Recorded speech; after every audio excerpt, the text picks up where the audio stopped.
Hey guys, and welcome back to Psychic Celluloid Signals. First, we have an update, and we'll put some information in the description below. But we did win a runner-up award at the Upstate New York Horror Film Festival for our newest film, Connective Tissues. Yes. So we'll put, a little bit of information in the description below or something to that extent. And we also have been in the talks of trying to get our film, Velvet Gloves, our previous film that we made, out to you guys. So we will fill you in when that happens. But tonight we are here to see Nosferatu. Yes. We are going to be seeing it here at the Dryden Theatre in Rochester, New York. One of our favorite theaters ever. Yes. And it's really exciting because I believe we're getting live accompaniment. Yes. Which is always amazing. Like it's a completely different experience when you're watching a film that's got live accompaniment. I think you just don't. It's much more. It's like going to a concert almost, in a way. And it's a must for a silent film, especially such an important silent film like this, in a theater, on film. You just have to have it. Yes. So we're very excited about that. It's going to be on 35 millimeter? I'm assuming. Believe so, yeah. It's going to be on film, which is also really cool because as many people who are familiar with this film know that it almost got lost on film and therefore would have been lost as a whole entirely. Yes. So it's also kind of cool to me, I think, seeing it on film because the film almost never made it to us in the first place. So it's not supposed to exist. No. So that'll be an added bonus excitement aspect for me, I guess, and we'll let you know what we think. We've both seen this film. It's a masterpiece. How many times do you think we've seen it? Oh, I've seen this film, I don't know, quite a few times. It's have you had to guess? Maybe like a dozen. I don't know. Yeah. Learned about it when it was one of the original films that I came across, I think, when I started getting into horror films in general. Probably saw it first in Nosferatu. I mean, SpongeBob. Yeah, yes.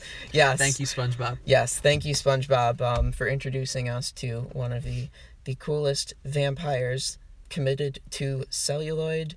And we'll leave you at that. We're going to go check the film out ourselves, and then we'll come back and tell you how we felt about it, which I'm sure Don't worry, we'll hate it. Awesome. Yeah. All right. See you guys. Hey guys, we just got done watching Nosferatu's on 16 millimeter. Very beautiful transfer. And what did you think? Like I've said, I've seen it many times. I enjoyed the parts I saw. I recently started a new job, and I've been exhausted. And I'm sorry to say that I briefly nodded out a few times, unintentionally. But I've seen the film, as I previously stated, many times, so I wasn't missing anything. It was still just as good. The parts I saw, which was most of it.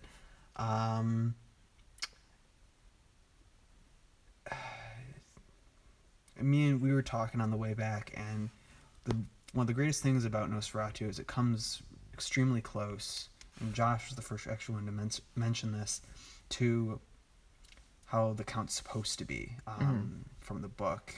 Why don't you explain how you were saying that? Well, I think in several aspects it kind of touches on something or some things in the source material that we don't really see in really most, if any, adaptations of Dracula, or even inspired vampire films. For instance, one of the things that and this isn't, an explicit thing. It's not like you can see this film as an adaptation with this. You can basically see it as not having this present, but you could also see it with this. And what I'm getting at here is, in the story Dracula by Bram Stoker, the character Dracula himself is sort of what I would refer to as a philosophical zombie, not a zombie in the sort of pop horror Romero. Yeah, Romero type, and White further zombie. on, yeah, not like the Living Dead kind of thing, not gonna eat your brains, not that sort of zombie, the type of zombie that appears to be, to some extent or another, a functional being, and gives off, at least to some extent, the appearance that there is something behind their eyes, but the light is not really on, so to speak. They're not having conscious experiences. It's an illusion, much like them being alive. Yes. And it's something that's definitely apparent in the book, and it's something that it's not in your face in Nosferatu. It's not something that that the film sort of asserts is the fact, but you can definitely see it in the Count in Nosferatu. You can definitely see this character as a sort of being acting on internal sort of magnetism towards what he needs to do, like his predatory instinct, as opposed to an actual conscious, personal thoughts and desires and interests. None of those are necessarily there in Bram Stoker's story, and you can definitely see Nosferatu as being the same. We don't really see this character really much as being a being that has cares, that has desires. He's just a predatory entity that appears to have the lights on, but does not. Well, he does in SpongeBob. Yes, yes. He turns the lights on. So maybe he had his moment there. Yes, maybe there's a little bit of a point where Nosferatu could have one day been like us, but in this film, but he was at some point. Nosferatu. I mean, before he became a vampire, he was assumably an aristocratic gentleman, most likely very intelligent. So yeah. So there's a time. Yeah. Now he's just a husk of that. But yes. That I think is really interesting. It's something that I can't think of a adaptation that has come out since that really makes me, feel like that might be the case, that we might have a philosophical zombie on our hands like we may in Nosferatu. And I think that's really neat. What's also neat too is the physical depiction of Nosferatu is in some ways more accurate to the book. Yes. Why don't you? Yeah. In the book, we were talking about this on the ride back to my place as well. He has not only the ability, like we see in a lot of more modern adaptations, that he has the ability to turn into a bat. Okay. But he also has, the ability to turn into other creatures of the night, rats, wolf, things of this nature. And furthermore, his personal resemblance in parts of the story, it's much more kind inhuman. He's very described, as you said, reptilian. And there's that one scene, I think, where he was climbing out a window and just scaling the walls like he was a lizard or something. And the depiction of Nosferatu, as you know, the Count here is much more, I think, in vein with that. Mm-hmm. Speaking of which, if you ever want to see, assumably if you're watching this, you probably have a depiction of the more reptilian Draculas in that famous edition of early edition of Dracula, where it shows him scaling down the walls and his cape is billowing behind him. It's really cool if you haven't seen it on the off chance. He's got those long nails, long fingers, just like Nosferatu. Yes. So yeah, he definitely has that look to him as well. We don't actually see him turn into anything, but you know, the appearance you see him alone. turn into a stagecoach driver. You see him turn into a stagecoach Yeah. driver. Yes. Yep. Yes. Pretty suspicious stagecoach driver. Reckless driver. Oh yes. Way too fast. Yeah. But the speed limit there is 35. He was going 40. Yeah, at least he was going 12 frames a second, so 24. Speed. Yes. Yeah. Well, we noticed some other interesting things mutually. The title cards. Thank you. Yep. Title cards are very interesting with this this particular transfer of Nosferatu that we got to see tonight. In that, I mean, several things. One, obviously the most apparent, like obviously first being a English reading and speaking person to notice, is that they are in English. This was not made in the U.S. or an English-speaking country. Was made in Germany, the German expressionist film. So they're not the ones that they would have seen, especially that anyone would have seen had Stoker's widow not shut that down real quick. But they another very interesting, I think a lot more interesting, because it's unsurprising that when a film like this back in the silent era would go to another country, that the title cards would be translated. That's you'd have to do that so that audiences could tell what's going on, at least tell fully what's going on. But this one, the title cards refer to most of the characters by their actual names from Bram Stoker's novel. For instance, there's no mention of Orlok. He's referred to as Count Dracula in the credits, and for the most part, I believe further on, if not entirely further on after in the title credits, he's just referred to as Nosferatu, which is very interesting. I think there was also an interesting change of Mina's name to Nina, and that makes me very curious, as to how that came about. If people want, if maybe that name sounded better to whomever made these credits, or if there was perhaps some sort of mix-up, or what the case was. But I always found that very interesting. Speaking of this film itself, we learned something interesting. I didn't know this. We watched a bootleg. Yes. Yep. The composer, Mr. Carley, he informed us that all of what we have available to us today are essentially bootlegs. Yes, and good on whoever decided to do that. A rare good case of pirating. Yes.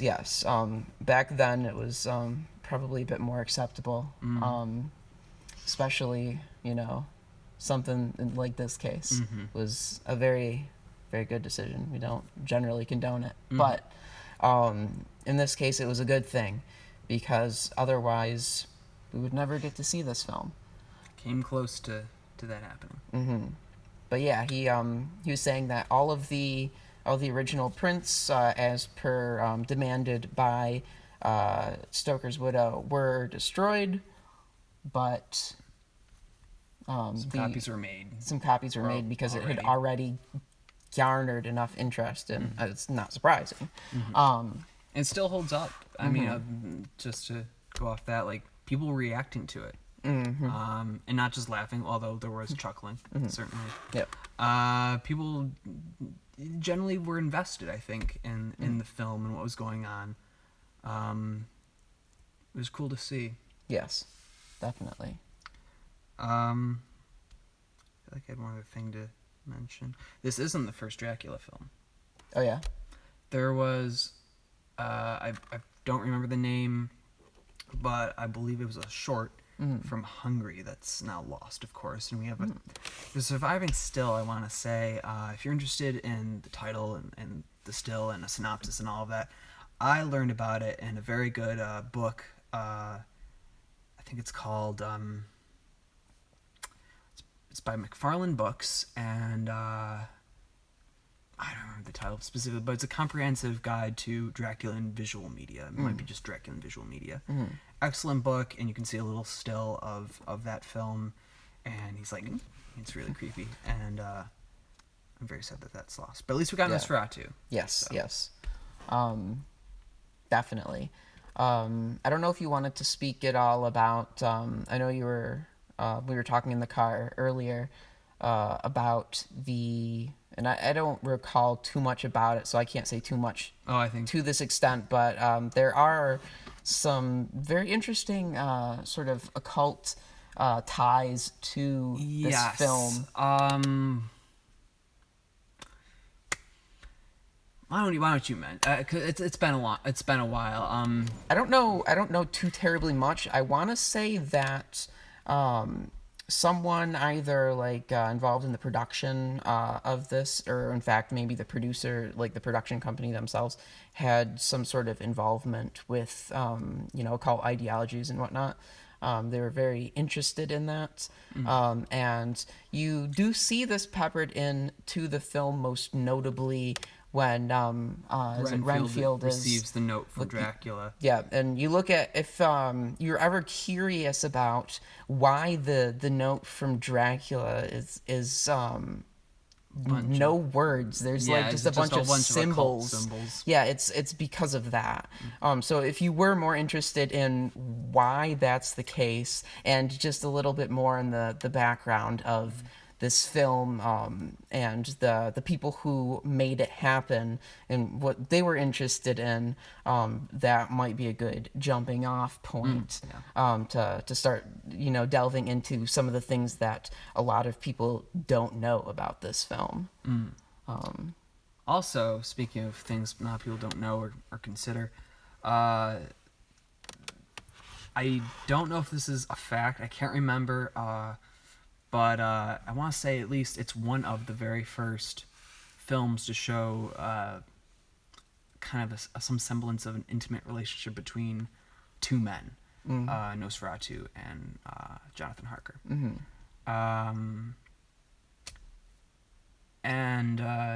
There's definitely some sensuality, I would say. I mean, just in general, the vampire, it's a very, even in a more zombie-ish state, is a seductive, sexual kind of creature who violates and seduces and does nasty things in bedrooms. Yes. And that is also very true to the source material. Yes. Yes.